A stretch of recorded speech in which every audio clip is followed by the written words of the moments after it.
आपने देखा होगा कल एक भव्य समारोह में राष्ट्रपति भवन में महामहिम राष्ट्रपति जी से मैंने भारत रत्न का वो चिन्ह स्वीकार किया और मैं सोच रहा था वह चिन्ह मेरे हाथों में गया, वो प्रतीक, वह सम्मान, लेकिन वह असली गाड़ी कमाई देश के किसानों की है, खमेरों की है, उस नौजवान की है जो अपना सब कुछ दांव पे लगाकर भारत की सेनाओं में सेवा करता है, उस सामाजिक कार्यकर्ता की है जो देश में सबसे गरीब और वंचित वर्ग के उत्थान के लिए मेहनत करता है, हर एक उस नौजवान की है जो एक सपना देखता है अपने समाज को, समाज के और परिवार के लिए बेहतर रास्ते खोलने के, उसके लिए संघर्ष करता है। आपको और हमें आज देश जिस पड़ाव पे है सोचना होगा, और खास तौर से मेरठ वासियों को। कोई तो कारण होगा कि देश के प्रधानमंत्री जी ने भारत रत्न के उस कार्यक्रम के बाद पहला पड़ाव था, तो उस पहला पड़ाव उन्होंने मेरठ की धरती को चुना कि मेरठ के लोगों के पास में जाऊं और देश के लिए अपना संदेश दूं। मैं आपको जानकारी भी देना चाहता हूं, कल जब वो समारोह समाप्त हुआ तो अल्प समय व्यक्तिगत मेरी भेंट प्रधानमंत्री जी से हुई, और उस कम समय में भी किसानों के प्रति उनकी चिंताएं उन्होंने जाहिर की। उन्होंने मुझे बताया कि किस तरीके से चौधरी चरण सिंह जी को वो मानते हैं, और मैं समझता हूं कि इसलिए भी हमें खुश होना चाहिए कि ये मेरठ चौधरी साहब की कर्मभूमि है। हम और आप इस बात को जानते हैं कि अगर प्रधानमंत्री नरेंद्र मोदी जी नहीं होते तो भारत रत्न का सम्मान धरतीपुत्र चौधरी साहब को मिलने वाला नहीं था। ये निर्णय, ये साहसी फैसला, ऐतिहासिक निर्णय आपके सम्मान को आगे बढ़ाने के लिए प्रधानमंत्री जी ने इसलिए भी लिया, वो भी जानते हैं चौधरी साहब का कितना बड़ा योगदान राष्ट्र निर्माण में रहा। वो ये भी जानते हैं कि चौधरी चरण सिंह जी गुजरात को अपने आध्यात्मिक और राजनीतिक जीवन शैली की पीठ मानते थे। जो भी समाज सुधार का काम चौधरी चरण सिंह जी चाहते थे करना, वह उन्होंने दयानंद सरस्वती जी से सीखा और उनसे प्रेरणा ली।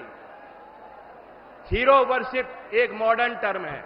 यहां भी मैं बैठा बैठा देख रहा था, प्रधानमंत्री जी का नाम सारे लोग बार बार, एक गूंज उठ रही थी, उनका नाम बार बार नौजवान ले रहे थे कि नहीं ले रहे थे? फिर सुनाओ, ले रहे थे कि नहीं ले रहे थे? ये भी एक गहरे विश्वास का प्रतीक है, इसे हीरो वर्शिप भी कह सकते। इस हीरो वर्शिप से चौधरी चरण सिंह जी भी अछूते नहीं थे। एक ऐसे नेता थे जिनको चौधरी चरण सिंह जी अगर आदर्श मानते थे, वो थे सरदार वल्लभ भाई पटेल। और इसलिए इस नाते को प्रधानमंत्री जी अच्छी तरह भली भांति समझते हैं और उनकी मंशा है।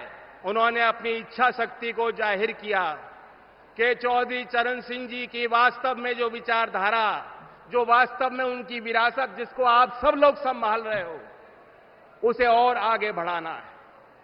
चौधरी चरण सिंह जी 2-3 विषयों को लेकर बेहद गंभीर होते थे। बहुत कम समय में मैं उल्लेख करना चाहूंगा। नंबर 1 क्या था? करप्शन, भ्रष्टाचार। जिस तरह तालाब में अगर एक कमल का फूल कहीं खिलता है, दूर से दिखाई देता है, दूर से उसका सौंदर्य एक कमल के फूल का दिखाई देगा कि नहीं देगा आपको? एक तालाब में एक फूल अगर खिल रहा हो। चौधरी साहब यही मानते थे कि जो नेता होता है, जो बड़े पद पे बैठा है, बड़े पदभार को संभाल रहा है, उसकी नैतिक जिम्मेदारी होती है भ्रष्टाचार ऊपर से लेकर नीचे तक जाता है। अधिकारी भ्रष्ट हो सकते हैं, कर्मचारी भ्रष्ट हो सकते हैं, लेकिन जिस दिन सर्वोच्च पद पर बैठा व्यक्ति भ्रष्ट हो जाएगा तो कोई उपाय नहीं है। एक किस्सा मैं चौधरी साहब का बताना चाहता हूं। हमीरपुर जिले का 13 मार्च 1962 की तारीख, चौधरी चरण सिंह जी गृह मंत्री थे। वहां सर्किट हाउस पे रुके हुए थे। रेडियो का कार्यक्रम चल रहा था। चौधरी साहब ने सुना कि उन्हें पद से हटा दिया गया है, उनसे मंत्रालय ले लिया गया है। गाड़ी सरकारी उनके लिए खड़ी थी। लखनऊ उनको लौटना था। उन्होंने ड्राइवर को कहा, अब मैं सरकारी गाड़ी में नहीं बैठ सकता, इस गाड़ी को वापस आप ले जाइए लखनऊ। ऐसी ईमानदारी चौधरी साहब की थी। और आज हम देखते हैं, गंभीर आरोप के बाद भी जेल की सलाखों के पीछे रहकर भी सत्ता के सुख को लोग भोगना चाहते हैं। तो चौधरी साहब की उस ईमानदारी को याद करते हुए और उसमें जो कड़ियां जुड़ी हैं, हमने देखा है 10 वर्ष में क्या कड़ियां जुड़ी हैं। जो राजीव गांधी जी कहते थे कि 1 रुपए का सरकारी योजना का पैसा धरातल पे कितना पहुंचता है, 15 पैसे पहुंचता है। आज हम देखते हैं केंद्र सरकार कोई निर्णय लेती है, कोई प्राथमिकता बनाती है, कोई योजना बनाती है, कोई निवेश करती है, तो सीधा लाभार्थी के खाते में पैसा जाता है। मैं पूछना चाहता हूं, यही तो चौधरी चरण सिंह जी की ईमानदारी का प्रतीक है। यही उनके ईमानदारी और नैतिकता का बढ़िया उदाहरण जो सरकार करके दिखा रही है। और फिर चौधरी साहब जातीय भेद के खिलाफ थे, लिंग भेद के खिलाफ थे, और वे चाहते थे किसान, क्योंकि उस समय के देश में गांव और किसान देश की जड़ों में था। मुख्य धारा में अगर किसान नहीं खड़ा होता, गांव का विकास नहीं होता, तो देश आगे नहीं जा सकता। उसी उद्देश्य के साथ एनडीए को ताकत देने के लिए हम उम्मीद करते हैं कि मेरठ अपनी बड़ी भूमिका को अदा करेगा। 2014 में भी प्रधानमंत्री जी ने चुनावी अभियान की शुरुआत मेरठ की इस धरती से की थी, और आज हम सब लोग मिलकर बहुत उम्मीद के साथ आए हैं। मेरठ अकेला जिला ही नहीं, कई क्षेत्रों को प्रभावित करता है। लोकदल वाले लोग जानते हैं कि चौधरी चरण सिंह जी आपसे चंदा लेते थे मेरठ के लोगों से और ओडिशा तक चुनाव लड़ते। तो जहां मेरठ तय करेगा, तो जो नारा दिया है उत्तर प्रदेश की 80 सीट और देश के अगले चुनाव में 400 पार का नारा पूरा हो जाएगा।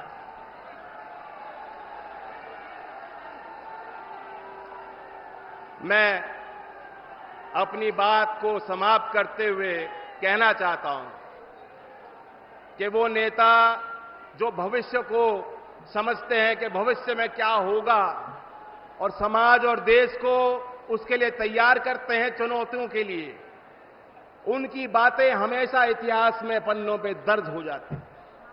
आने वाले समय में जब अवलोकन होगा इस दौर का, जो तीसरा बड़ा मैंडेट देश की जनता मोदी जी को और एनडीए को देने वाली है, तो कहा जाएगा, क्या जानो तुम अपने दौर से कितना लड़ा हूं मैं, समय की भीति पर काल का एक पत्थर सा जड़ा हूं मैं। धन्यवाद। जय हिंद, जय भारत, जय किसान, जय मजदूर।